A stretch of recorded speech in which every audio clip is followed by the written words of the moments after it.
अस्सलातु वस्सलामु अलैका या रसूलल्लाह सल्लल्लाहु अलैहि वसल्लम।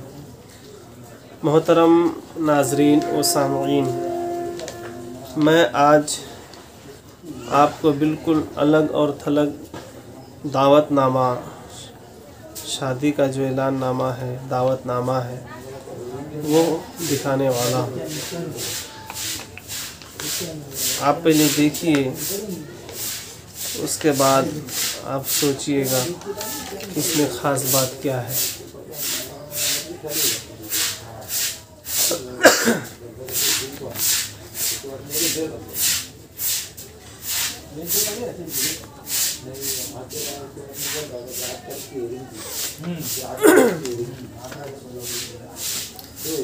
ये दावतनामा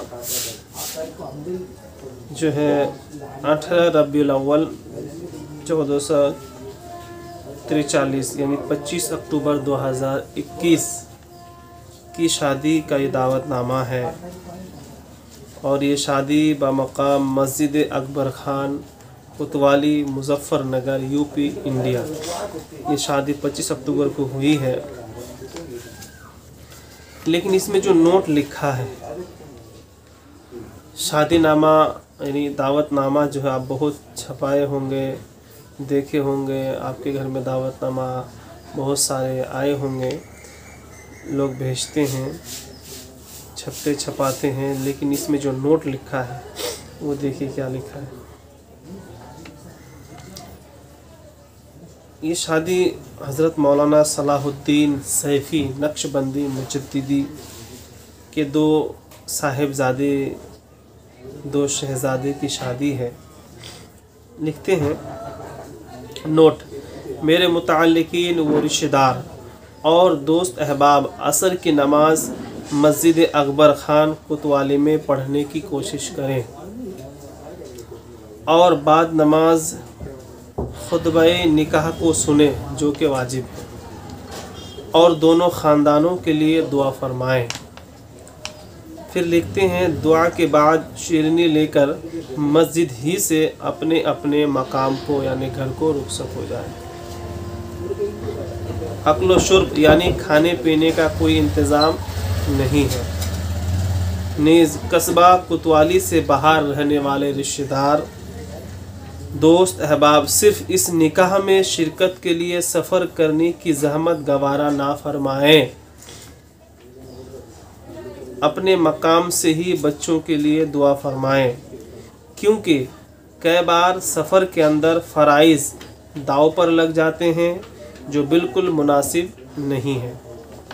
अल्लाह ताला आप सबको खुश व खुर्रम रखे और हमें शरीयत की अहमियत का एहसास और उसकी सहूलत पर अमल करने की तौफीक अता फरमाए, आमीन। ये है दावतनामा में नोट। एक ये दावतनामा और एक दावतनामा जो आप और हम देखते हैं और छपाते हैं, एक वो शादी हो रही है और एक हमारे घरों में शादियां हो रही है। हम ये देखते हैं कि अगर दोपहर की शादी है या शाम की शादी है तो देखा ये जाता है कि टाइम 11:30 लिखा जाता है, 12, 1, 1:30 बजे जाके निकाह लगता है, निकाह का प्रोग्राम होता है। इधर निकाह का प्रोग्राम हो रहा होता है, इधर आज़ान हो रही होती है, इधर खुतबा पढ़ा जा रहा हो रहा, उधर जमात का टाइम होता है। यानी कुल मिला के हम निकाह को ऐसे टाइम पे ले जाके अदा करते हैं या खुतबा निकाह पढ़ते हैं या इजाब व कबूल कराते हैं जो नमाज का वक्त होता है। बताइए, उस निकाह की वजह से या तो इमाम साहब की जमात छूट जाती है या फ़र्ज़ अदा करने में ताख़िर हो जाती है। बहुत सारे लोग उस निकाह की वजह से नमाज अदा नहीं कर पाते, बाद में अदा नहीं करते हैं।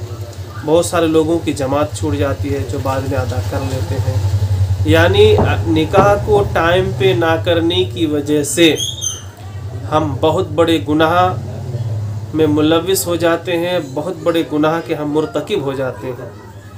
इसलिए मैं अपने अहबाब अहले सुन्नत से गुजारिश करूँगा, निकाह नमाज के वक्त ना लगाएं, बल्कि निकाह ऐसे वक्त हो कि हमारी नमाज़ें भी ना छूटें और हमारे निकाह की वजह से, हमारे प्रोग्राम की वजह से दूसरों की भी जमातें ना छूटें और निकाह नमाज़ें ना छूटें। इसी तरह शाम को अगर निकाह है तो मगरिब के बाद बोलते बोलते बोलते ईशा की अज़ान का वक्त होता है, उधर निकाह की कार्रवाई शुरू होती है। तो अहलियाने शादी या शादी के ज़िम्मेदारान की ये ज़िम्मेदारी है, वालिदैन की और उनके घर वालों की ज़िम्मेदारी है कि निकाह ऐसे टाइम पे लगाएं कि हमारी नमाज़ें ना छूटें और हमारी शादी या हमारे निकाह की वजह से दूसरे की भी नमाज़ें ना छूटें जो कि पढ़ने वाले होते हैं। इस निकाह की वजह से बहुत सारे लोग जो है जमात में शामिल नहीं हो पाते या बाद में नमाज अदा नहीं करते। फिर निकाह के बाद खाने पीने का एहतमाम रहता है, वो खाने के चक्कर में भी नमाज़ें छूट जाती हैं।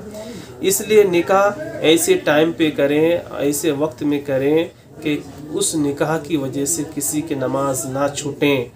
अगर उस निकाह की वजह से किसी की नमाज या जमात छूट जाती है तो याद रखिए, आप जितने भी खुश हो, शादी वाले जिस कदर भी खुशियाँ मनाए, वो हराम काम के मुर्तकिब हो रहे हैं, बहुत बड़े गुनाह के वो मुर्तकिब हो रहे हैं, वो बहुत बड़े जो है गुनाह अज़ीम के इर्तिकाब कर रहे होते हैं। लिहाजा ऐसी हरकत और ऐसा काम ना करें कि जिसकी वजह से नमाज़ें छूट जाएं या वो काम या वो हरकत नमाज छूटने की वजह बने। उसी के साथ साथ कितने अजीम लोग हैं जो कि खुद कह रहे हैं कि हमारी शादी में शिरकत की वजह से जो है आपकी नमाज नहीं छूटनी चाहिए। और एक हम देखें अपने आप को, मैंने नोट पढ़ के सुनाया है, उसका फ़ोटो मैं आपको अभी देता हूँ, आप पढ़ के देखिए। ये निकाह नामा, ये जो है दावतनामा देखकर मुझे एक तरफ जहाँ बेहद खुशी हुई, दूसरी तरफ बड़ा दुख हुआ कि हमारे समाज में, मुआशरे में किस तरह की शादियाँ हो रही हैं। लिहाजा अहबाब अहले सुन्नत से गुजारिश है कि नमाज़ों की पाबंदी करें। देखिए मैं अरसे से ये सब काम में जुड़ा हूँ, लेकिन आज तक मैं किसी नौशे मियाँ को नमाज़ पढ़ते हुए नहीं देखा कि वो दूल्हा सजा हो और उसने ज़ुहर पढ़ी हो या मगरिब इशा पढ़ी हो या उस टाइम जो है वो नमाज अदा किया हो। खैर वो अदा करते होंगे बंद कमरे में, ज़ुन्नुल मुमिनीना खैरा के तहत मैं उम्मीद करता हूँ पढ़ रहे होंगे। लेकिन आप बताएं, आपने किसी नौशे को नमाज़ पढ़ते हुए देखा है? किसी दुल्हन को जो है शादी के दिन नमाज़ पढ़ते हुए देखा है? शादी के दिन बहुत सारे लोग ऐसे भी हैं जो जुमा के दिन शादी लगाते हैं, शादी कराते हैं।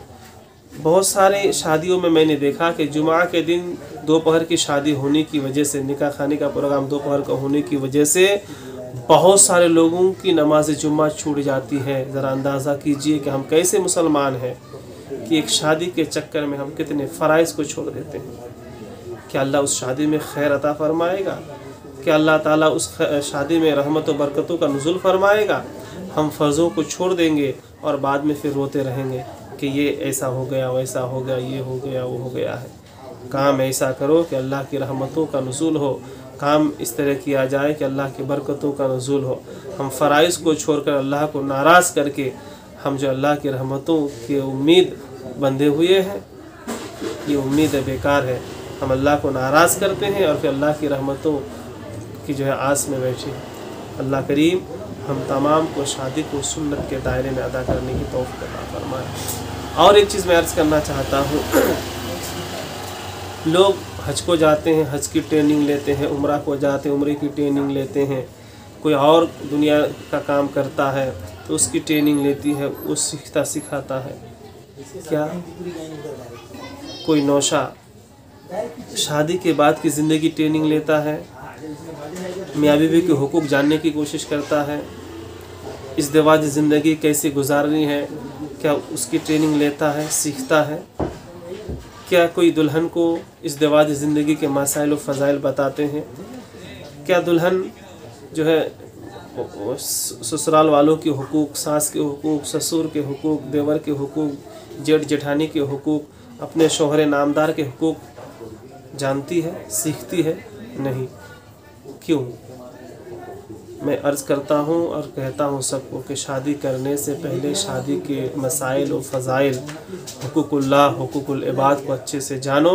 इंशाअल्लाह शादी के बाद फिर कोई झगड़ा फसाद नहीं होगा। अल्लाह करीम हम तमाम को सुन्नत के मुताबिक ज़िंदगी गुजारने की तौफ़ीक़ अता फ़रमाए।